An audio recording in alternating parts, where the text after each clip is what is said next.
Z. That's powerful, man. Hey, listen, we got mayoral candidate Donald Scoggins in the studio. I don't want you to Oh go boy. anywhere because at the end of it, yeah, he showed up, man. He showed up. He showed up, and hope he Okay. shows out because Well, I'm we want to happy, find people. out who he is and why he wants to be mayor of Baltimore and what Bring his it path on. to victory is. But I want you to hang in there in the studio. I want I you to ain't hang in going the nowhere, studio brother. and come back on a little later on. Before I bring him on, Doc, I'm gonna play this little clip of his and let people meet him that way. So let's get out of here and play this clip, Doc. I was born by the river in a little tent.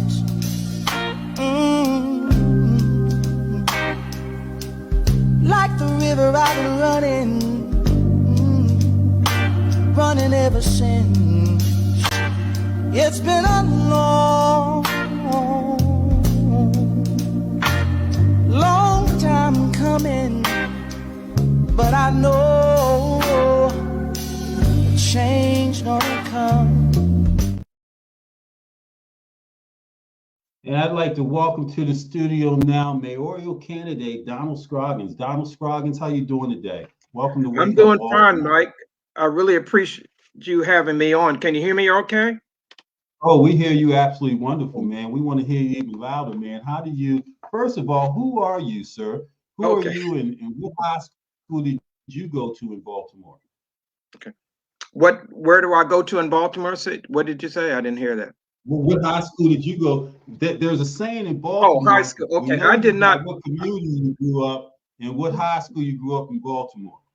Okay. I know Baltimore. I know Baltimore, the philosophy or the mentality of people in Baltimore, but I did not go to a high school in Baltimore. I went to a private black military academy boarding school in Virginia called St. Emma Military Academy. Is no longer in existence.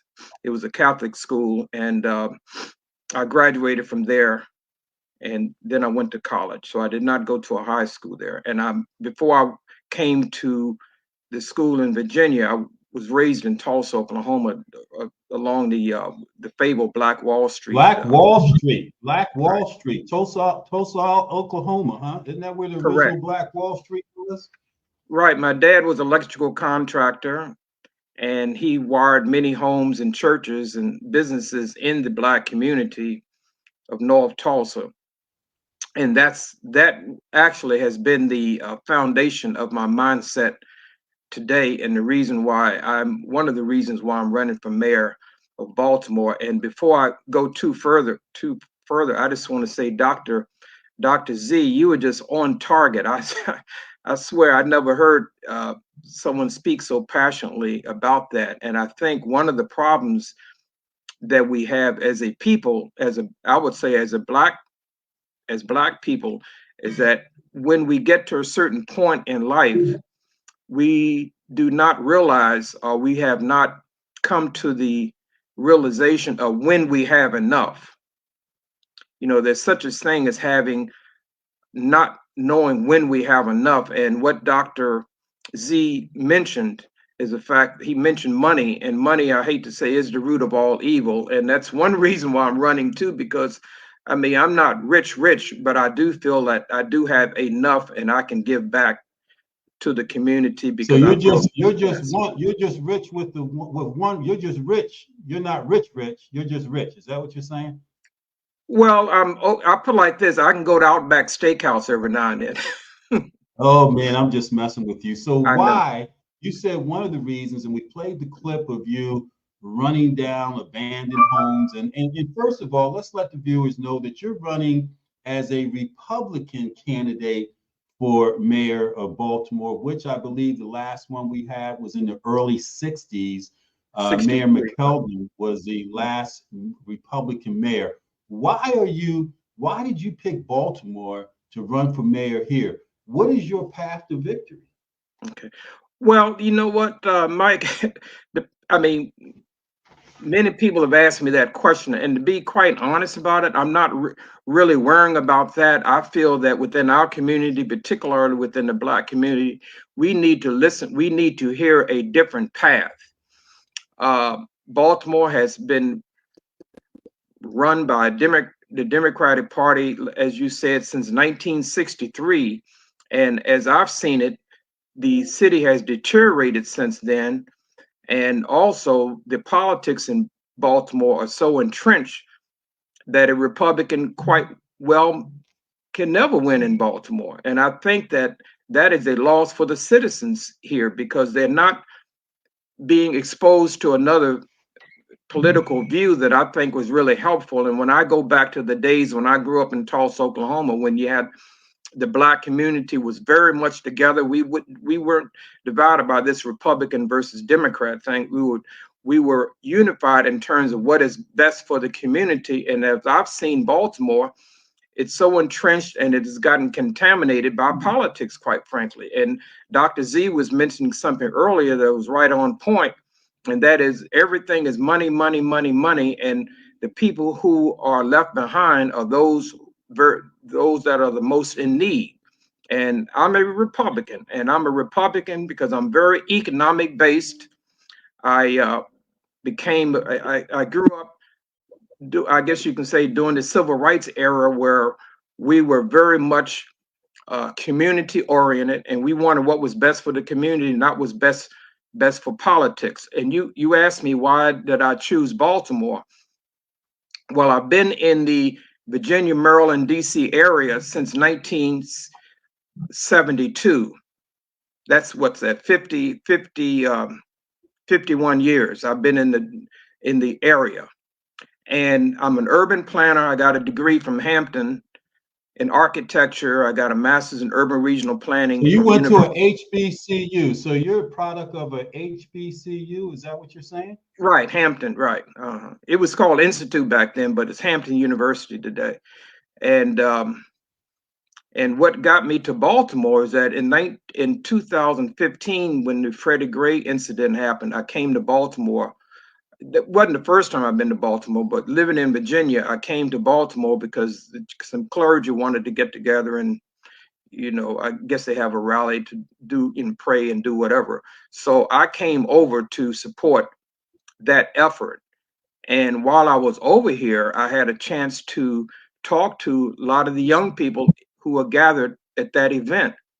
And, I was talking to them, and they said that even back then, they said that they feel left behind. They feel that the adults are not looking out for them. And so that kind of stuck with me. And a couple of years after that, I would say in 2019, my fraternity, Alpha Phi Alpha, we're headquartered in Baltimore. That's our national headquarters on St. Paul Street. So I approached the fraternity about getting involved in doing some revitalization work,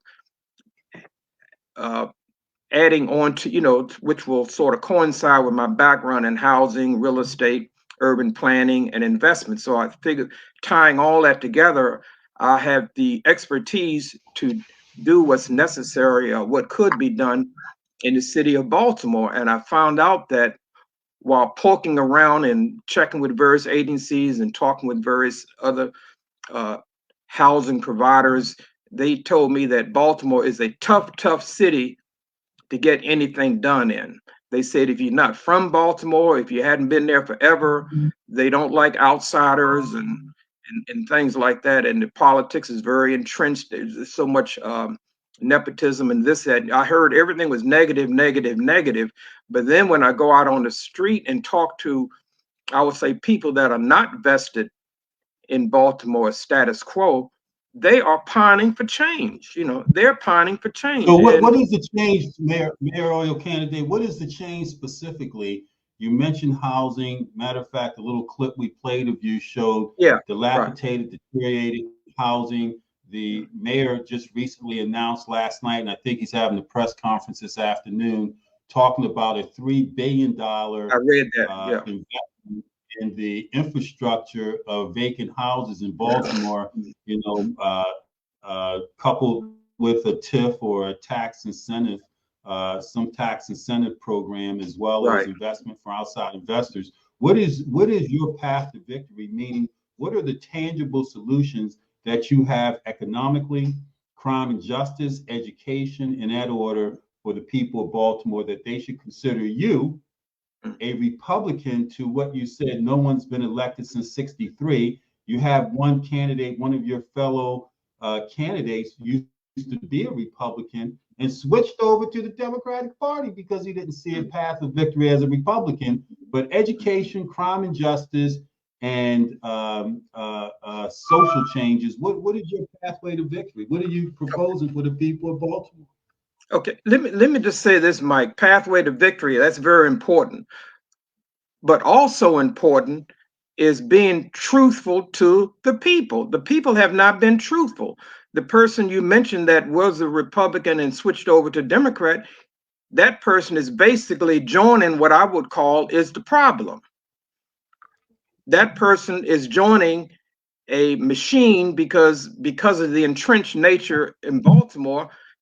That individual may feel that that's the best pathway to victory, but that machine has been contaminated, it's corrupt, and has been corrupt for God knows how long.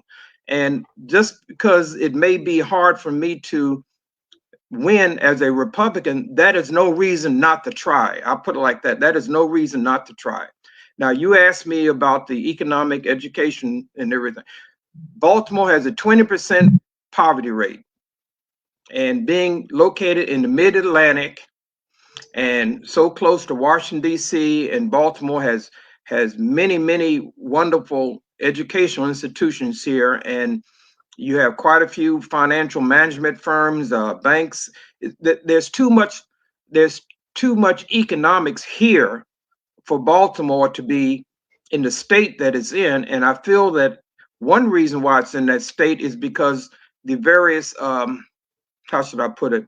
Various people that are entrenched are just interested in politics. You know, it's not what they can do, is what kind of position that they have. Now, as far as the education goes, I think poverty and lack of education go together. So what is the education system? What does the education system in Baltimore look like to you as mayor of Baltimore versus what it looks like today? What is the difference in our education system under you versus what it looks like today? First of all, what I would do is emphasize, well, Baltimore's educational system, and it's not just, when I say this, I'm not picking on Baltimore, of course, but just about all over the country. Well, we want you to pick on us because we don't care about anybody else. Okay. So we want you to pick on us. Okay. All right. Well, in Baltimore, to me, the educational apparatus or the structure is too bloated. It's too cumbersome. It needs to be broken down. I'm in favor of charter schools. I'm in favor of not having the current public school have a monopoly over everything. And I would be in favor of breaking it down into manageable chunks where you can have specialty schools, big in the trades. I talked to a lot of the young people, and they said that they would love to go to a school that emphasized the trades. So instead of our educational system being maybe heavy on academics, which I think it should be, I will be heavy on the trades that teach the basics, such as reading, writing, and math, and things like that. But I would not have it. Wow, that is interesting. You're the second mayoral candidate. Uncle Wayne, who was on 2 weeks ago, mentioned the same thing in terms of trade schools. Everyone doesn't go to a 4-year institution post secondary school. So you mentioned trade schools. So economically, you talked about housing. Matter of fact, your clip showed deteriorated housing. It showed every mayor since Mayor Smoke, and you say that none of them have done anything. What is economic development without the cronyism that you mentioned look like for the citizens of Baltimore City? What does it look like? I mean, we can't even pay vendors who do business with the city on time. We can't even pick up recycled goods for over 2 years as a result of not figuring out that maybe it should be a subcontract and contracted out to a private contractor. What does economic development look like in the city of Baltimore under your administration? Okay. What it looks like under my administration is, number one, I would be very economic focused. I go back to the 60s when during the civil rights era, what black leaders were advocating for at that time, the idea was that once we got political parity, we will be able to get economic parity. And that has never happened. We got the politics, so to speak, in terms of elected officials and all. But once we got in there, we got stuck on the politics instead of moving forward on the economics. You mentioned the trash collection. One of the things I would look to do is to privatize, or at least partially privatize some of the trash. I mean, those are excellent opportunities for small businessmen to be able to create small businesses. And that I would look at the structure. I would look at the structure of Baltimore's government and go through with a fine-tooth comb things that can be easily or more appropriately privatized. I would be willing to advocate for those to be privatized, and small businesses can do that. And when you have small viable businesses, they can hire some of these young people as interns. Would you sell the Hilton Hotel? In the news lately, the Hilton Hotel, which the city built under Martin O'Malley for $300 million as an economic engine to drive tourism business into the city, which was at one point the number 2 tax-based industry in the city, and has fallen to number 4 or 5 because of a lack of investment in infrastructure, i.e. convention center, i.e. Harbor Place, and other areas of tourism that the city seems to thrive on. Would you sell the Hilton Hotel, as the mayor is contemplating now, at a substantial loss, given the way that the bonds were written to purchase it? Let me say this. I'll have to look into that, but offhand, I did read about that. And what I would do is, I think that it depends on if it's a drain on the city at this point. And maybe that's the reason why they want to sell it. What I would do, instead of selling it, I would look at perhaps keeping it and having as a multi-use type facility where you can have offices and housing in the same facility. Maybe instead of selling it, do a joint venture with a for-profit developer to do some things there. But I would not do anything that's going to be financially onerous on the city, because the city has quite a few needs as it is right now. But I would look at it and see what can be done. Perhaps the city can sell it, or they can take an equity stake in it and have a private developer to do what's necessary to deal with it. And what do you think about because we're running out of time here. I want to get to a couple of questions for you. What do you think about the Baltimore Peninsula, the development over which was formerly Port Covington, the city giving a $600 million TIF to that area of Baltimore waterfront area? What do you think about that from a development standpoint, and how would you tie that into the rest of the city and these 30,000 plus vacant homes, so that Baltimore isn't disjointed as its transportation infrastructure is? How would you tie in that economically to Main Street Baltimore or downtown Baltimore, Howard Street, Pratt Street?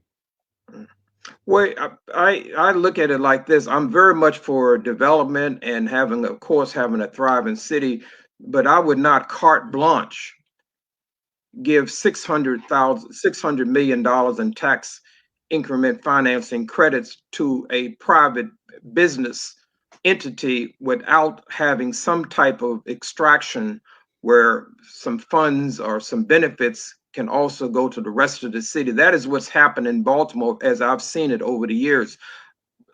A bulk amount of money goes to business interests downtown, and the rest of the city, or at least a portion of the central part of the city that is very much suffering, is always an afterthought. I think that we need to have a coupling, rejuvenating downtown and Port Covington. I mean, that's a fine idea, but a part of it should be having some way of allocating monies to deal with central part of Baltimore. I would definitely do that if I was mayor of Baltimore. Okay, so quick question on crime and justice before quick question on crime and justice, because we're really running out of time before I turn you over to Dr. Z. Maybe he has a question for you. Right. Crime and justice.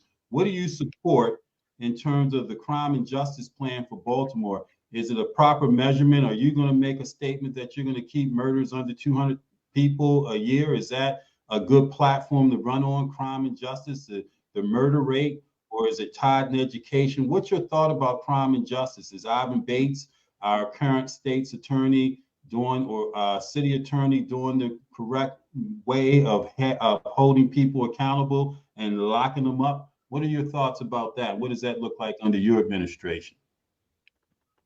Well, I believe in being tough on crime. That's number one. But I also believe in being very assertive at the early end. We need to start tackling the cause and not always the symptom. I mean, we can't look at things as an afterthought. I would get with, as much as possible, I would get with the parents, these parents, and also the young people, and see what we can do to change their mindset, inculcate a different culture within some many of these families are the ones that are, I would say, apt to do part of the crime. I do not feel that we should just concentrate.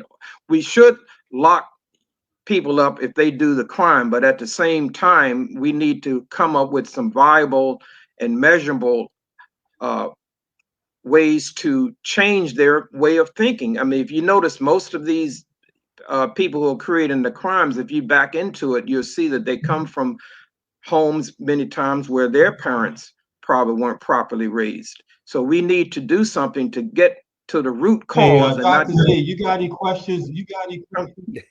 And we're going to get your information, Mr. Scoggins, so that people can contact you, because it's important that people contact you. I tried to reach out and look for your website. Maybe you got some updated information. Dr. Z, what do you have for mayoral candidate Scoggins? Any questions, any thoughts? Well, the only question I would have is that when we look at ourselves, there's nothing that he said sounds like a Republican. Okay, sounds like a Democrat, sounds like a person who cares about the city. I see nothing that puts me onto the outs that we put Republicans into. Of course, the whole Republican Party has a bad name because its cheerleader is Donald Trump. And I would just throw out to him and just think about, how do we as a society look to change our political system? Mr. Scoggins, do you look at the party system as a positive or negative now?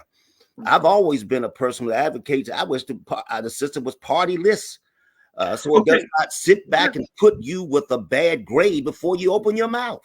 Mm-hmm. What you have said has seen some very positive things. What do you feel about that? Should we really change the political landscape? Okay, let me mention this to you. The name is Scoggins, Scoggins. But let me say this, Dr. Z, and I'm very serious about this. Now, you can see that I'm a seasoned citizen, so to speak. When I became a Republican, it was what I just talked about. and I've mentioned the Black Wall Street, I'm very economic based. The Democratic Party, their model that keeps them in power is that they have to have an underclass to serve and have these programs. And you can see that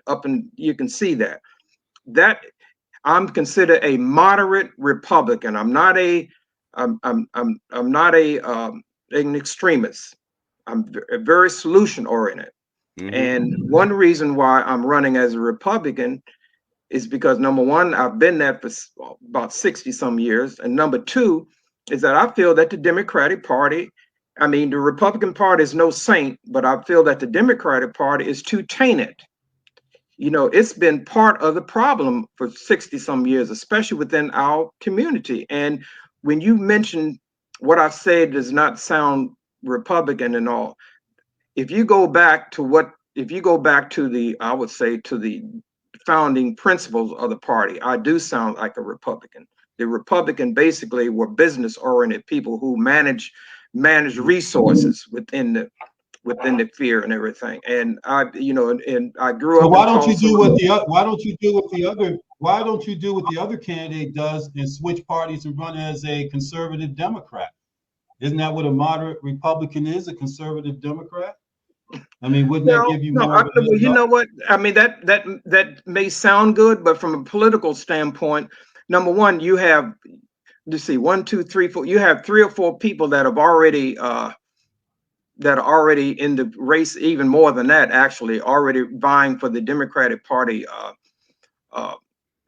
nomination. So yours was a money decision. Yours was a money decision, it sounds like, to be the Republican nominee, to benefit from the Republican Central Committee and other aspects of Republican giving to run for mayor of Baltimore. Is that No, a you true said it statement? sounds like a money. You say it sounds like a money thing. Yeah. So from a strategic No, it was standpoint, no. What you're it was, the only Republican candidate. You're the only announced Republican candidate now. And hey, I believe that we all should be independent and vote the person, not the party. But if you're the only Republican candidate, then the Republican Central Committee has an onus, if you're a credible candidate and you're very credible, to support you, and all its donors send its money to you. So is that, okay? Let me say this just to kind of refute what you said. Number one, if it was up to me, I would run as a independent. I would run as a non-party affiliate. I think at the local level, parties should be non-partisan, so that they don't have to pick and choose. Well, because some, just like Dr. Z said, coming out the gate with that Republican label, you're at a disadvantage. And he's true. Now, if I wanted to go money, I would switch to the Democratic Party, because that's where the money is. If anybody knows anything about the Republican Party in Baltimore and in general, they do not tend to support people of my political brand. So it's not a money thing. It's not, because I've had people. What's your political brand? What's your political brand? My political brand is being okay. My political brand is being very community minded, economic minded. I want to reduce the poverty rate. I think that the Black community over the last umpteen years, we've been, we've breeded, BREEDED. We've breeded an underclass, and there are other ethnic groups that have been here less than time that we have. They are eclipsing us. They have intact families. They're entrepreneurial. They're everything that I was hoping when I was in my 20s. I was hoping I would see today, and I'm not seeing it. And when I talk to the people, mayoral candidate Scoggins, we're going to bring you back on in the early spring, man, because one thing about your candidacy as a Republican, you're not going to be faced, chances are, unless another Republican runs, you'll be in the general election. You're maybe just getting a head start out, but we're going to bring you back. But let's give you a minute. And I really appreciate you having me on and talking to Dr. Z. I wish he should be the one. He should be the one running for mayor, huh? Dr. Z, you should run for mayor. That, but it's important. It's important that our people hear the other perspective. To your point of showing all the clips of all the candidates since '63 that are Democratic, we need to hear both sides of the stick, and that's why you're here. To give us a sense of the other side, one last informed decision. Well, I'm gonna give you a minute. I'm gonna give you a minute. Alter the screen to yourself to tell us what you want to tell us and give us information as to how we can touch bases with you. Okay. So it's all yours for a minute and a half, mayoral candidate. You got me all. You have me all warmed up, Mike. I swear, you got me warmed up. Let me tell you this: if I joined the Democratic Party, I would be complicit in this corruption that's already going on. And I'm not going to be complicit. I'd rather lose on my own terms than to join something just so I can get elected. And that's that's it. Now, if anyone wants to contact me, my website is just about ready to be made live, but they can contact me at 443-993-2090. That's how they can contact me. And I put like this: at this stage of the game for me, I'm not going to do something. I'm not going to do something just to have some ulterior motives at the end. I'd rather lose being my own person than to join the corrupt swamp that already exists in Baltimore. Thank you very much. Yeah. Well, Mr. Scoggins, this has been a pleasure having you on Wake Up Baltimore. We're going to get you back on here. It's refreshing to hear your views, whether we agree with it or not. Final question for you: if you were not running, who would you vote for? You got to answer that question. Okay. Let me tell you that if I was not running, I would vote for. Let me see. Well, it's hard to say right now because the filing period has not closed. So I would have to wait until the filing period is over and see who all the candidates are going to be. But if the person was not, I can't give a person's name right now because I want to see who else gets into the contest. And I'm not a person who necessarily votes for who I think is going to win. I vote for who I think is the best person, because that's what's happening now. We vote for whoever we think is going to win, and they're bought, and that's how they win. So. Fantastic. And is that correct up there for you? The number to reach out to you and the event yeah, people interested? That's correct. Thank you very much. I appreciate it.